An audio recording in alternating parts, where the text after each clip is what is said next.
At the Delta Soul Golf Tournament, having a great time, and we've got an awesome guest coming up here on the show, Reggie Smith. I remember watching him as a kid, collecting his baseball cards, and we're going to talk about the game. So thank you guys for hanging. Like, subscribe, thumbs up. Let's get it going.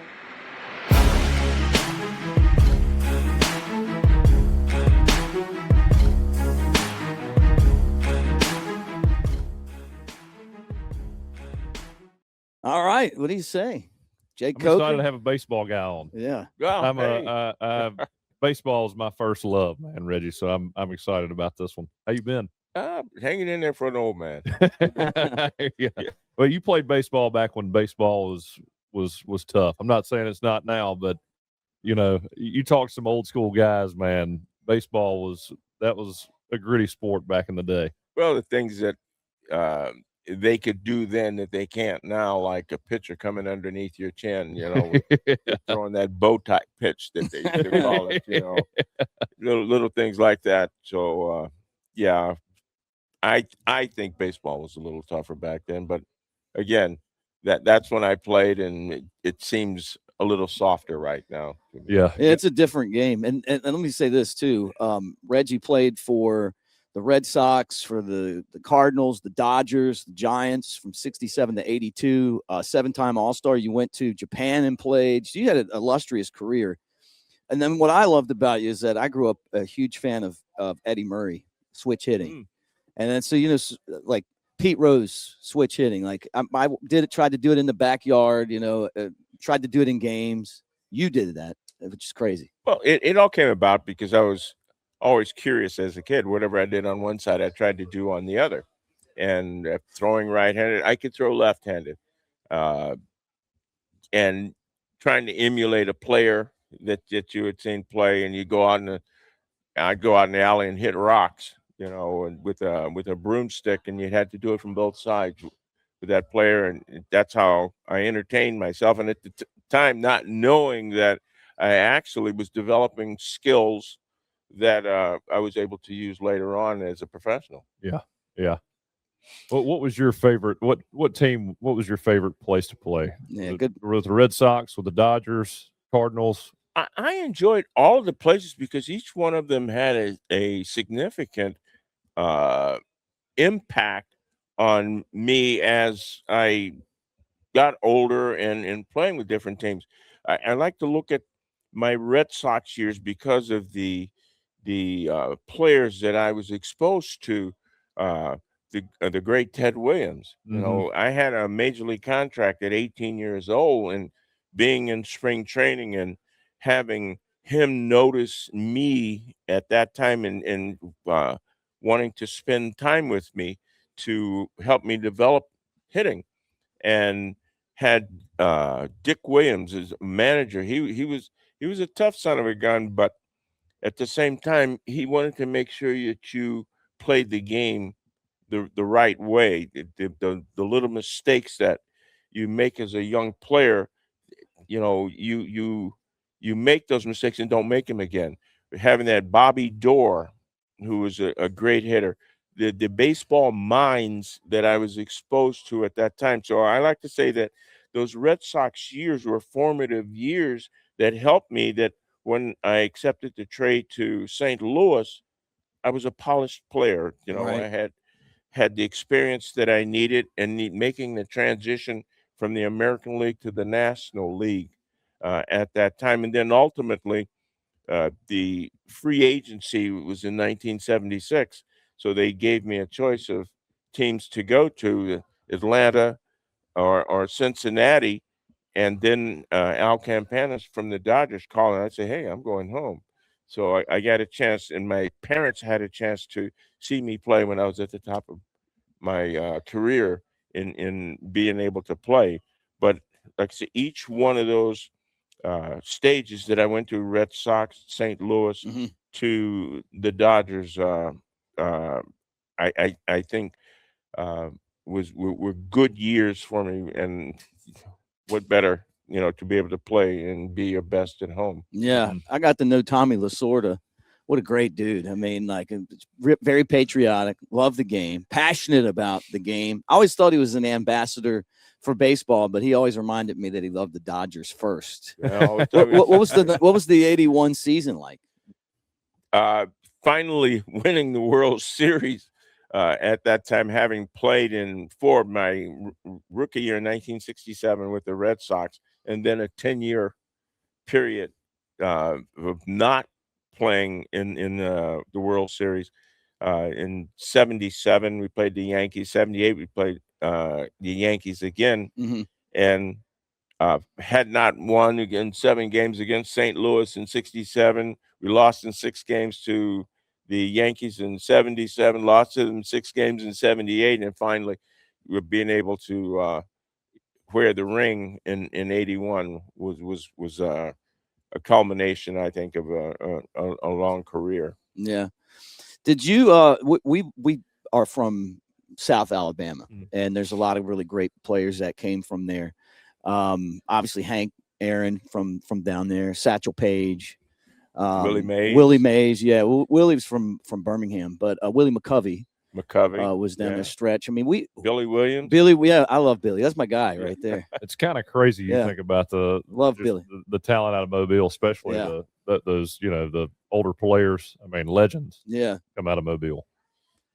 Yeah. I mean, it is. I mean, like when you think about it, did you play with any of those guys? I played against them. I was really fortunate. Again, as an 18-year-old, I used to have to sit in a room, and in this room was Willie Mays, Billy Williams, Ernie Banks, Willie McCovey, Orlando Cepeda, Juan Marichal, Lenny Green, Earl Wilson, Ramon Mejia, a lot of great players. Listening to them talk baseball, and in thinking back, wow, look at these guys that all came out of either Mobile or Birmingham, and out of that area, and me having been born in Shreveport, Louisiana, and you look at especially the black players that came out of the South at that time, and had played some Negro League baseball, and it made me think back. Well, as a 15-year-old kid, I was playing with the remnants of the old Kansas City Monarchs.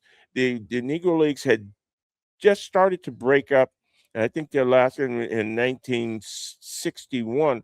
Well, in 1960, I was playing with those guys. Yeah. So I got to meet them really as a young player, and then all of a sudden here I am signing a major league contract with them, and I'm sitting in the same room talking it's crazy. guys. I bet that was a surreal moment. Did you go to the game in Birmingham last year? I was not able to make the game, and because there was always conflicting things, because I travel around the world doing clinics for the International Sports Group, where we train coaches.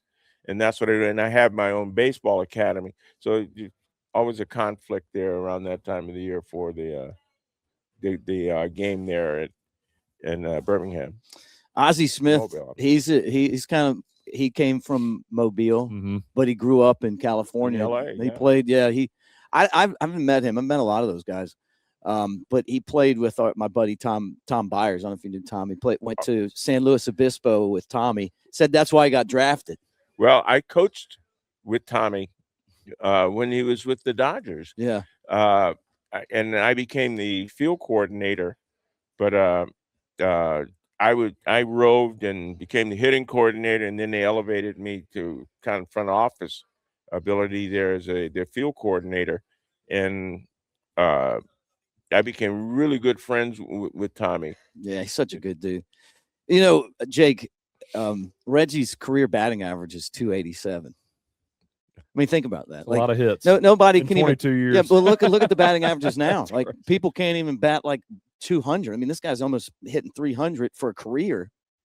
314 home runs, over 2,000 hits. I mean, that's really getting it. I mean, and staying in the game as long as you did. Well,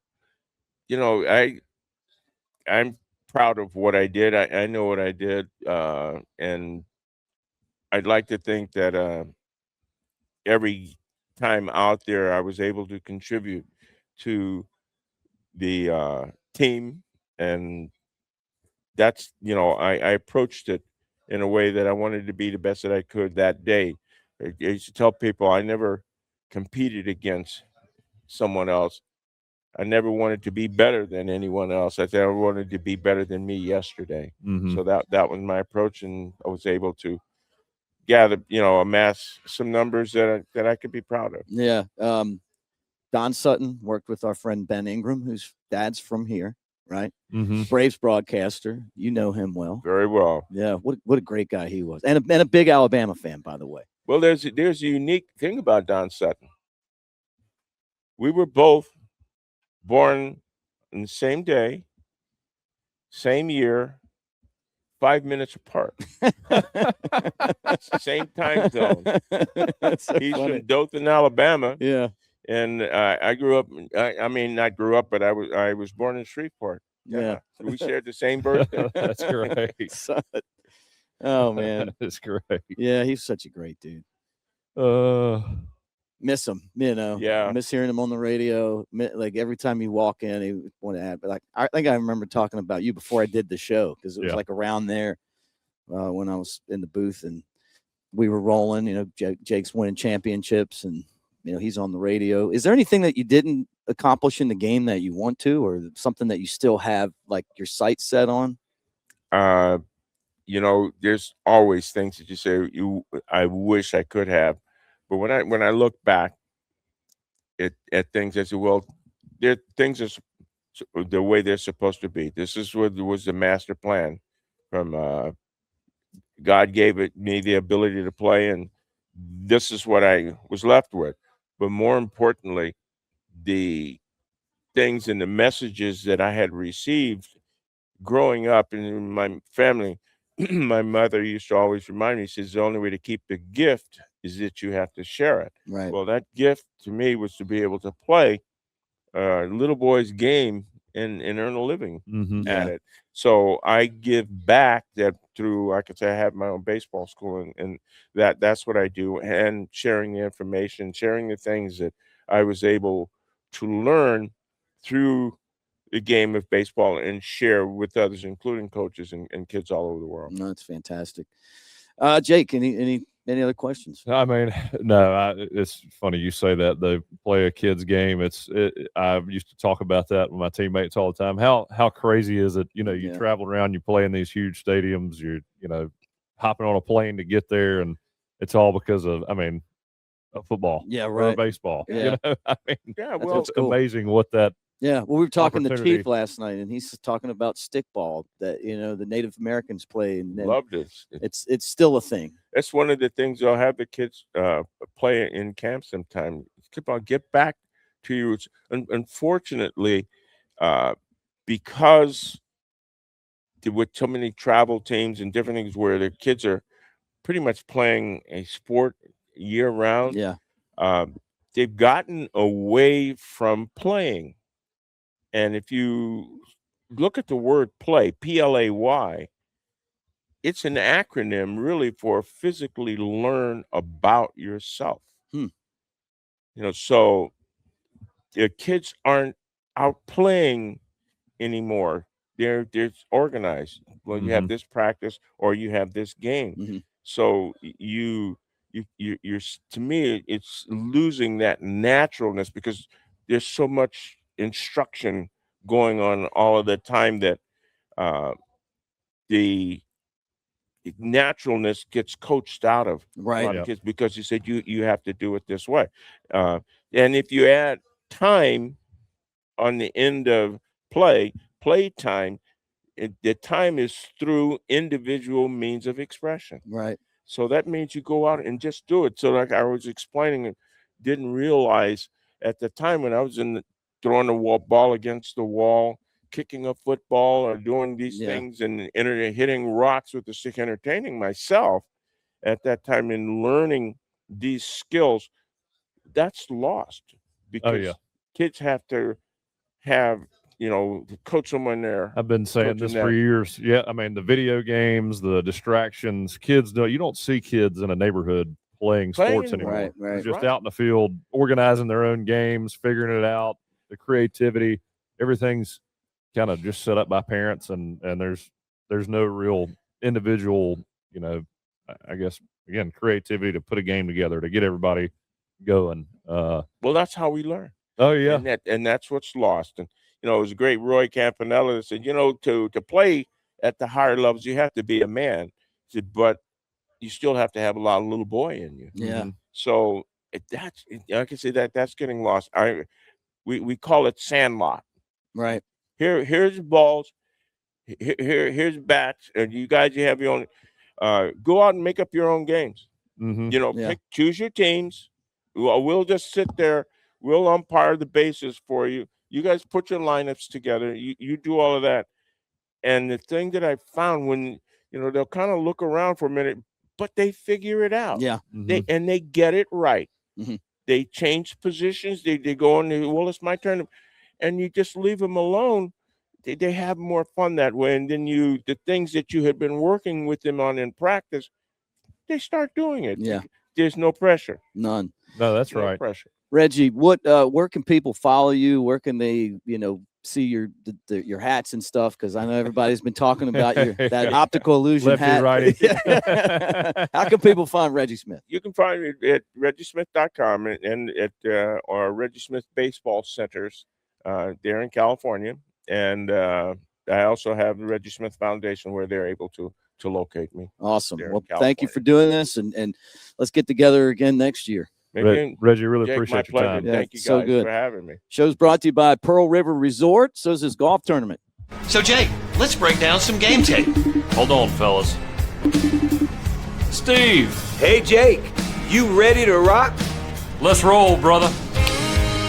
Guess we're calling plays at Pearl River Resort. Wow, Jake's first throw scores. And Steve's got the crowd pumped. Man, they're absolutely rolling. 'Cause I don't have to be me till Monday, Friday, Saturday, Sunday. I ain't gonna face reality. I tell you, Jake's still got game. While Steve keeps rocking aces. Boom, Jake seals it with a pick. I don't have to be Come call your own plays. At Pearl River Resort, let's roll. I don't have to be me till Monday,